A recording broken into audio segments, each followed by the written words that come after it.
Hi guys, welcome back to my channel. Yes, I know, like I really struggle with being consistent on this shit. I really have to get better. I think it's for a lot of reasons, like working, which I know is an excuse, and just coming up with content and stuff. But I really like the fact that I've been doing like this whole like watch Pretty Little Liars with me type vibe. So I'm on episode 9. Well, I just finished it.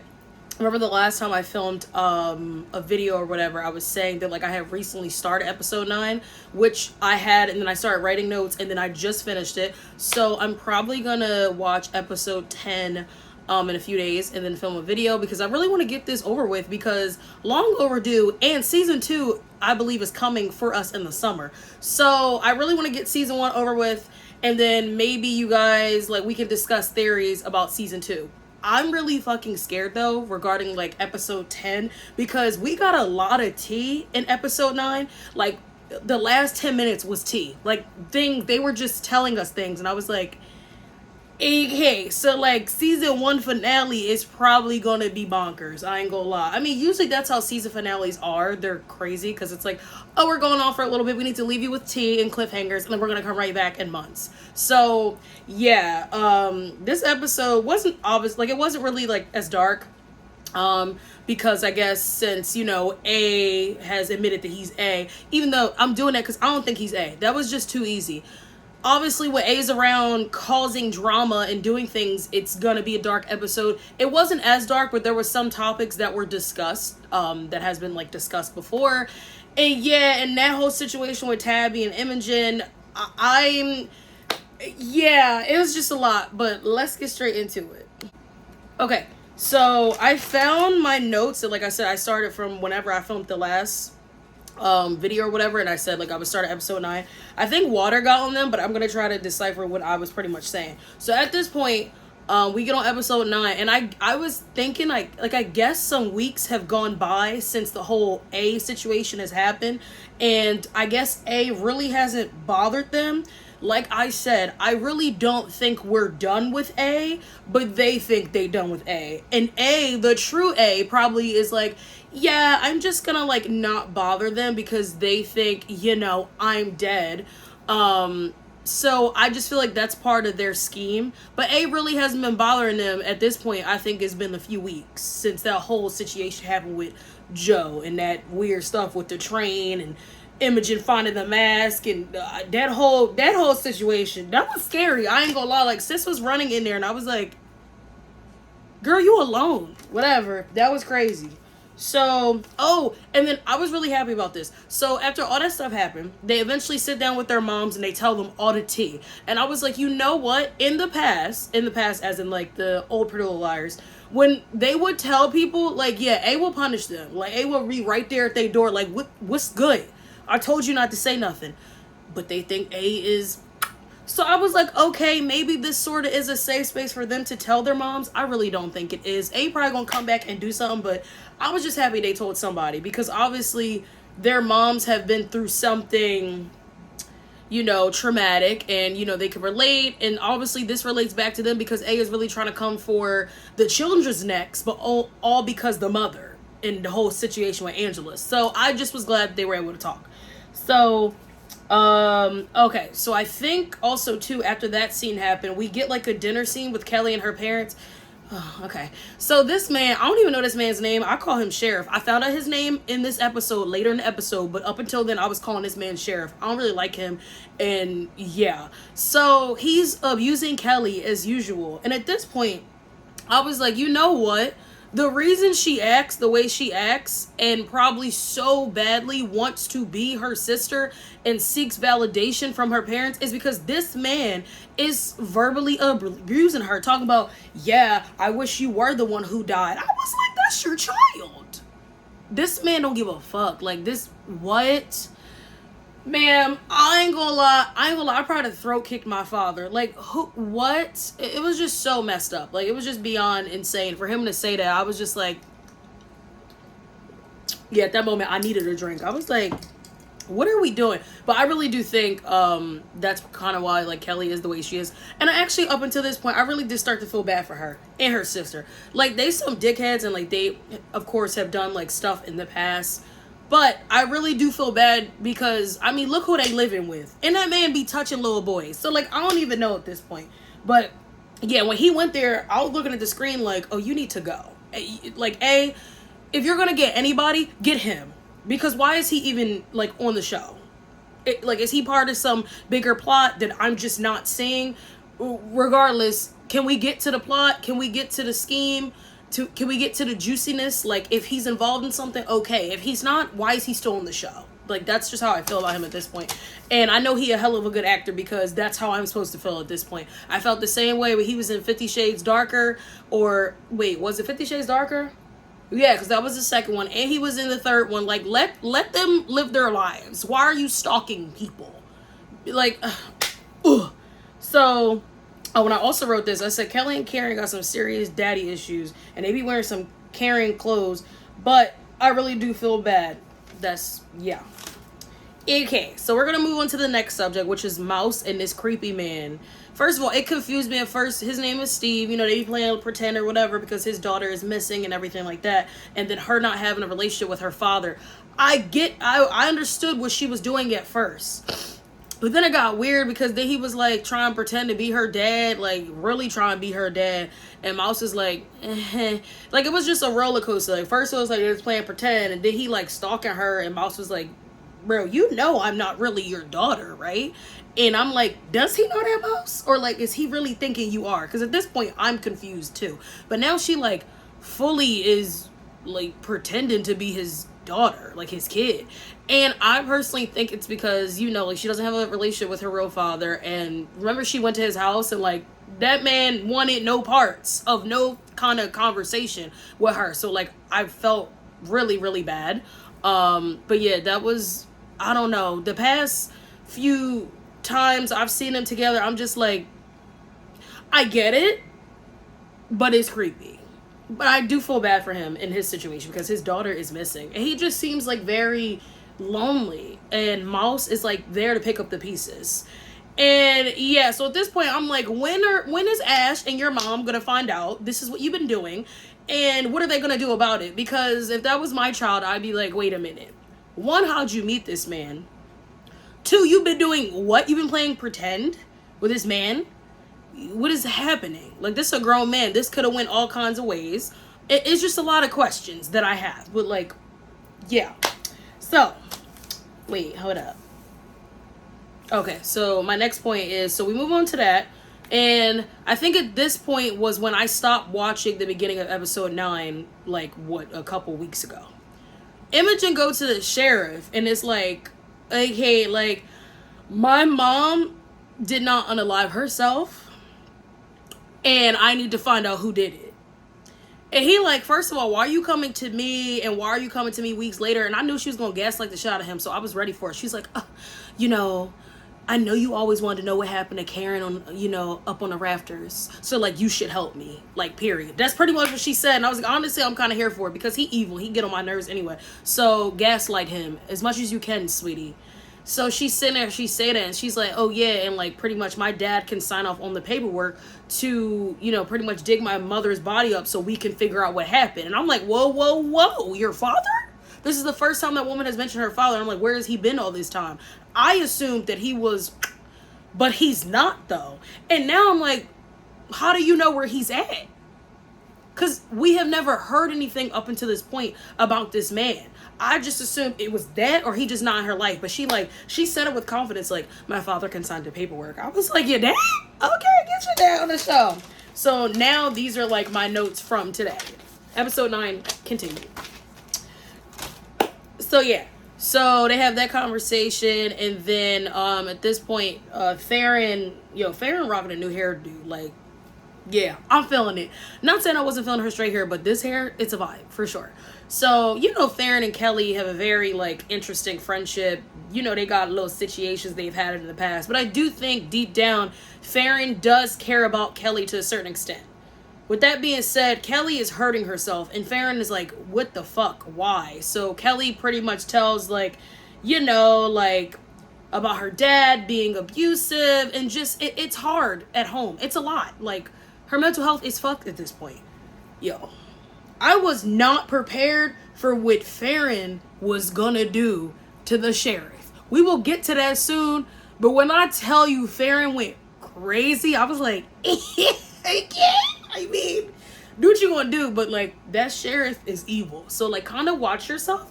But okay. So yeah, at this point I was like, her dad really like, does he have some kind of childhood trauma too or something? Like, why is he so mean? And why to your own flesh and blood? Like, it just nothing makes any sense. Like, I need more of a background story with his character. Like, if he's really involved in this whole A thing and Angela, because I found out some tea at the end of the episode, we need a backstory of why he is the way he is, because his character is just not giving anything. And if it is, it's everything negative. Like, nothing positive. It's shitty. It's fucked. But whatever. Like, you know, I really don't like this man. I don't even know this man's name up until this episode. His name is Tom. I didn't even know what that man's name was. His name was Sheriff to me, and that was it. Or dumbass dad, annoying dad, verbally abusive hoe. Like, I did not know this man's name at all. Found it out, and I was like, oh, that's your name? Oh, shit, I ain't know. But whatever. So the next part was really crazy. So y'all know, obviously, something has happened to Tabby and Imogen. And her mom now knows.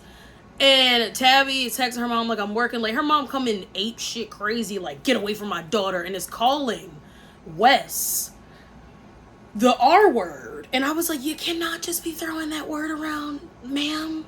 And you don't know for sure if this is the man that did this to your daughter. And your daughter's like, mom, like she going crazy. Like, I was like, this was my face the whole time because I was so in shock. I was like, and then once it was over, like the scene, I was like, did that really just happen? Because what the fuck? Like, the way she stormed out of her house to go to this movie theater and was like, you get away from my daughter. I was like, whoa. Tabby's like, mom? Like, are you good? Clearly your mother is not good. Like, that was insane. But yeah. So, speaking of the sheriff and his whack ass, Farron go in his office and is giving it to this man. She was like, so here's what you're gonna do. You're gonna stop verbally abusing Kelly, or I'm gonna tell people that you like to do things to children. I said, Farron, I'm all for the tea, but that man has power. And he's a white man who has power. Yo, when I tell you, she really took it there, and I was just sitting there like, oh my god, like, is this gonna end up bad? Because, and he was looking at her, and he called her name. I was like, who are you talking to? You're just mad because your little secrets and shit is out, and it is what it is. But when she said that, I was like, and you know it took her a lot to say that, because at this point, this girl runs out of his office after they have a little chit chat, and she's like hyperventilating. I was like, that took a lot out of her. Shout out to her though. She stood up for Kelly. Because Kelly doesn't deserve that. Even though Kelly and Karen was, at first, I thought they was really some whack-ass Alice and wannabes, like, don't be dickheads. But no one deserves to be abused. Whether it's physical, mentally, emotional, it does not matter. And no one deserves to be told, like, oh, you know, the wrong daughter died. Like, ugh. So at this point, I was with it. Like, Farron put him in his freaking place. But like, whoa. Plus, I didn't expect it to come from Farron. And obviously, she didn't expect it to come from herself. Because she like, she needed a breath after she did that. But that scene, I did not expect that. It was amazing. It was wonderful. And it was giving everything. And he was just like, looking at her like, bro, who you think you talking to? She like, bro, I'm talking to you. You either stop abusing your daughter, or people are going to find out what you really into. I was like, sorry. Okay, so second page. Sorry, yo. His face, he was just like, like, I've been caught. Yeah, we know what you're into.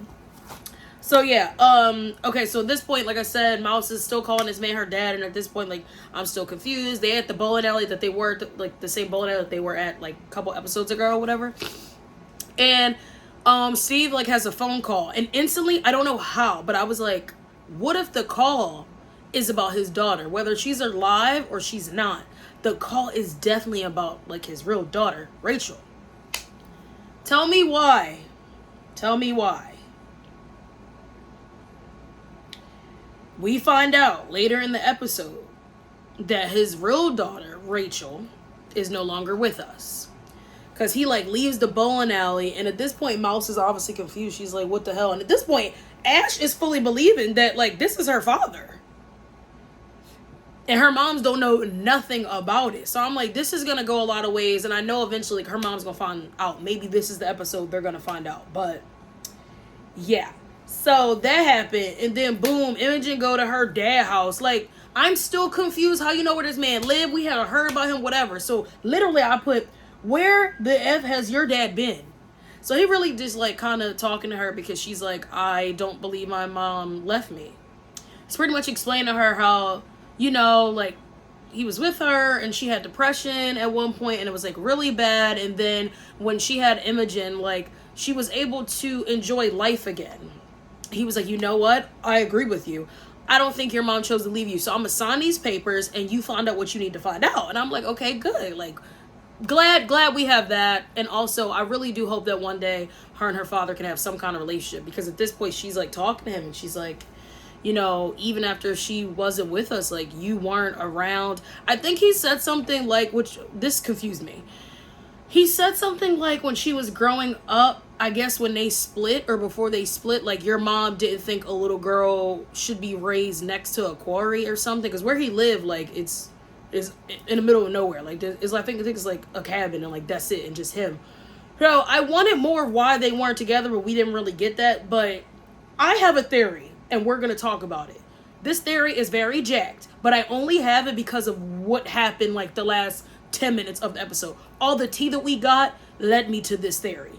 We'll get to that in a few minutes. So like I said, at this point, you know, the whole situation with Steve, the theory I had is correct. She's no longer with us, and he finds out, and he's really, really upset, as he should be.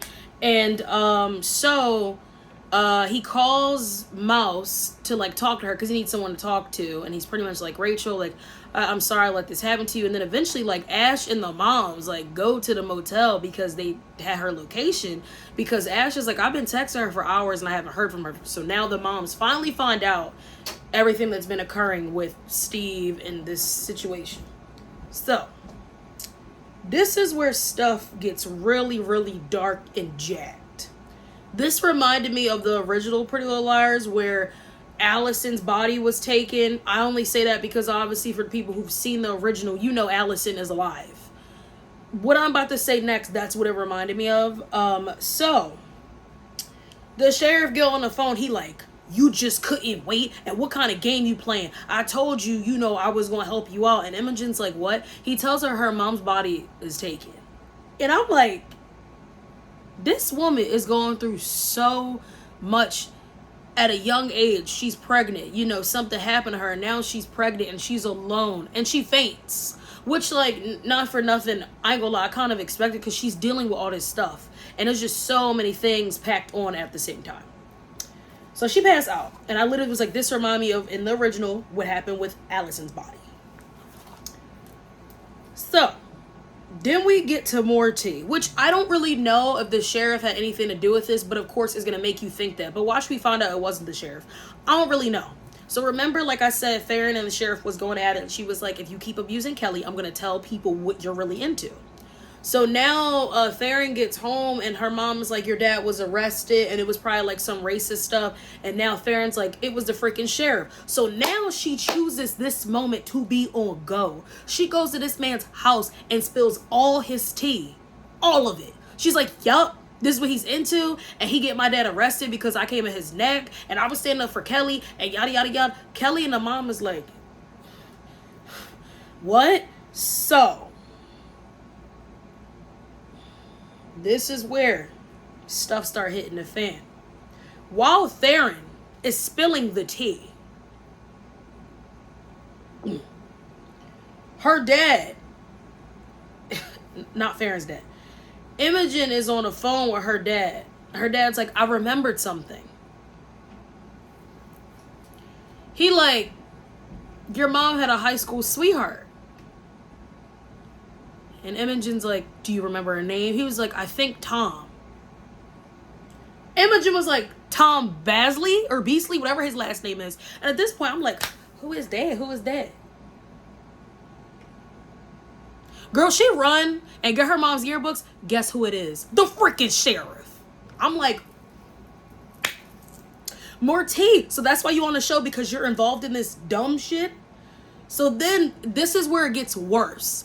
As Farron is dropping the tea to Kelly's mom and her, Kelly look at her mom and was like, did you know about this? Guess what she... Bro, she says she knew about it. She was like, yeah, and like, you know, years ago when he was in high school, he kind of forced himself on a girl to prove something. I said, wait a minute. Wait a minute. Because she said it so nonchalant. And I'm like, you're not just going to go past it like you didn't just say what you just said. And Farron's like, what girl? I really thought they was going to say Imogen's mom. They said Angela. At this point, I'm staring at the screen like this. I'm like, okay, we got to process. So, you used to date Imogen's mom in high school. Okay, boom. What if Imogen is not even the dad's daughter? What if it's Tom's daughter? But who fucking knows at this point? I just had a theory, and I just had to put that out there. Number 2, you know, assaulted Angela. And remember, we found that out like episodes prior. And it spiraled her into a depression. I didn't even know that he went to high school with the moms. But that makes sense because they were around the same age. Definitely didn't know that him and Imogen's mom used to date. High school sweethearts to be exact. So I'm just like, so you're connected to this situation with Angela and probably with A. Like, it's just, I'm telling you, like, I really hope episode 10, we find out more stuff. Because as I'm watching it, it just is getting darker and deeper. And I'm like, I know Farron is going to go to her friends like, all right, so I got the tea. Not only did, you know, Tom, sheriff, whatever you want to call him, was out here, you know, doing things, but he did something to Angela. And then Imogen gonna be like, oh yeah, I found out he used to date my mom. Just want to put that out there. So you have a bigger connection to Angela and all the moms and Imogen's moms and like this whole thing with A. Because A's whole plot point is to get revenge for Angela. We don't know why. We don't know if this is like Angela's secret relative. We don't know anything about A. But the one thing we know is that A is plotting against the mothers and the daughters all because of Angela and what happened to her and what led her to that. So at this point, I'm just like, we need to get more. We need to get more tea. We need to know his backstory and why he ended up the way he did, because he's jacked. The whole thing of you trying to prove yourself. So you did this to someone, traumatized someone else because you wanted to prove that you weren't gay. What the fuck? What is that? And the way his wife said it, I was just like, so sweetie, you knew about this all this time and you chose to marry this man? This man is jacked and a horrible human being and did something horrible to someone. And you know that he's gay and you chose to marry him knowing that? I'm just so confused. Like, I'm gonna head out. But yeah, so we're gonna get to episode 10 and we're gonna discuss.